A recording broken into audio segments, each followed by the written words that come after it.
Hello everyone, welcome to my channel. आज का हमारा टॉपिक है comparing fractions class 4। Let's begin. सबसे पहले ये जो फिगर है ये आप अपनी टेक्स्ट बुक में भी आप इसको देखोगे पेज नंबर 57 पे। तो हम इसी से स्टार्ट करेंगे। तो देखिए इस फिगर में सबसे पहले यहाँ पर जो फर्स्ट जो रेक्टेंगल बना है इसमें 2 पार्ट्स है और इसका 1 पार्ट जो है वो शेडेड है, तो इसका फ्रैक्शन होगा 1/2। अब इसके नीचे वाले रेक्टेंगल में इसके 3 पार्ट्स है, इस रेक्टेंगल के 3 पार्ट है और उसका ओनली 1 पार्ट शेडेड है, तो इसका फ्रैक्शन होगा 1/3। क्योंकि 3 पार्ट्स में से 1 पार्ट शेडेड है तो इसका फ्रैक्शन होगा 1/3। उसके नीचे वाले फिगर में इस रेक्टेंगल के 4 पार्ट्स है, उसमें से 1 पार्ट शेड किया है तो इसका फ्रैक्शन होगा 1/4। उसके नीचे इस रेक्टेंगल में 5 पार्ट्स है, उसमें से 1 पार्ट शेड किया है तो इसका फ्रैक्शन होगा 1/5। एंड लास्ट वन, इस रेक्टेंगल में 6 पार्ट्स है, उसमें से ओनली 1 पार्ट शेड किया है तो इसका फ्रैक्शन होगा 1/6। अब यहाँ पर हमारे पास इसके ही इसी फिगर के बेसिस पे हमारे पास क्वेश्चन है जिनका हमें आंसर करना है। Okay, so look at the picture and answer the questions.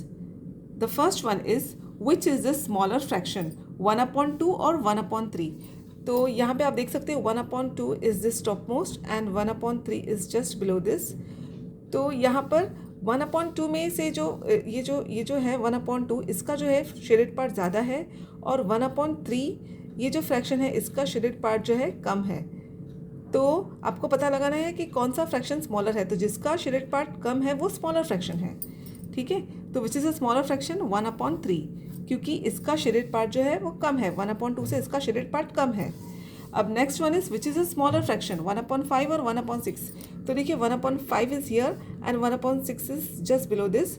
तो यहाँ पर भी 1/5 का जो शेडेड पार्ट है वो ज़्यादा है और 1/6 का जो शेडेड पार्ट है वो कम है। तो which is a smaller fraction 1/6, क्योंकि इसका शेडेड पार्ट जो है वो कम है। तो 1/6 इज अ स्मॉलर फ्रैक्शन। अब next question is which is a bigger fraction 1/3 और 1/5। तो देखिए 1/3 is this one and 1/5 is this one. तो यहाँ पे आप इस शेडेड पोर्शन को देख के आप पता लगा सकते हो कौन सा फ्रैक्शन बिगर है, 1/3, क्योंकि इसका शेडेड पार्ट जो है वो ज़्यादा है। सो 1/3 एंड 1/5 में से कौन सा बिगर फ्रैक्शन है, 1/3। तो देखिए यहाँ पर आपको क्या पता लगता है कि जिस फ्रैक्शन का डिनोमिनेटर बिगर है वो है स्मॉलर फ्रैक्शन और जिस फ्रैक्शन का डिनोमिनेटर स्मॉलर है वो है बिगर फ्रैक्शन। ओके, जिस फ्रैक्शन का डिनोमिनेटर बिगर है वो स्मॉलर फ्रैक्शन है और जिस फ्रैक्शन का डिनोमिनेटर स्मॉलर है वो बिगर फ्रैक्शन है। अब यहाँ पे जो है आपको प्रॉपर साइंस लगानी है, ग्रेटर, स्मॉलर और इज इक्वल टू, ये जो नीचे दी गई बॉक्सेस है इसमें। So first one is 1/3 and 1/2। तो यहाँ पर मैंने आपको बताया कि जिसका डिनोमिनेटर स्मॉलर है वो बिगर फ्रैक्शन है। सो यहाँ पर इस साइन इस तरीके से आएगी, 1/3 एंड 1/4। इसमें से 3 जो है ये स्मॉलर है, तो 3 एंड 4 इसमें से 3 जो डिनोमिनेटर ये स्मॉलर है, तो साइन इस तरीके से आएगी, 1/3 is a bigger fraction. Now 1/5 and 1/3 इसमें से जो डिनोमिनेटर 3 है ये स्मॉलर है, तो बिगर फ्रैक्शन विल बी 1/3। 1/2 एंड 1/3 इसमें से 1/2 का जो डिनोमिनेटर है वो स्मॉलर है, तो बिगर फ्रैक्शन होगा 1/2। नाउ 1/4 एंड 1/5 इसमें से स्मॉलर डिनोमिनेटर इज 1/4, तो बिगर फ्रैक्शन विल बी 1/4। 1/8 एंड 1/10 इसमें से 8 छोटा है, 8 is smaller, so 1/8 will be the bigger fraction. 1/3 and 1/3 इसमें से दोनों डिनोमिनेटर इक्वल है, तो यहाँ पे इज इक्वल टू की साइन आएगी। नाउ 1/200 एंड 1/100 इसमें से यहाँ पर 100 जो है वो स्मॉलर डिनोमिनेटर, तो 1/100 will be the bigger fraction.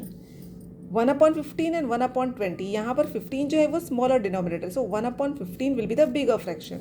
1/20 and 1/15, अब 15 इस तरफ वाला जो है ये स्मॉलर डिनोमिनेटर है, सो 1/15 will be the bigger fraction. तो इस तरीके से आपको सॉल्व करना है। तो आई होप मैंने जो आपको आज का टॉपिक समझा है आपको समझ में आ गया होगा। अगर आपको मेरी वीडियो अच्छी लगी तो मेरे चैनल को सब्सक्राइब कीजिए, इस पर लाइक कमेंट शेयर भी जरूर कीजिए। Thanks for watching.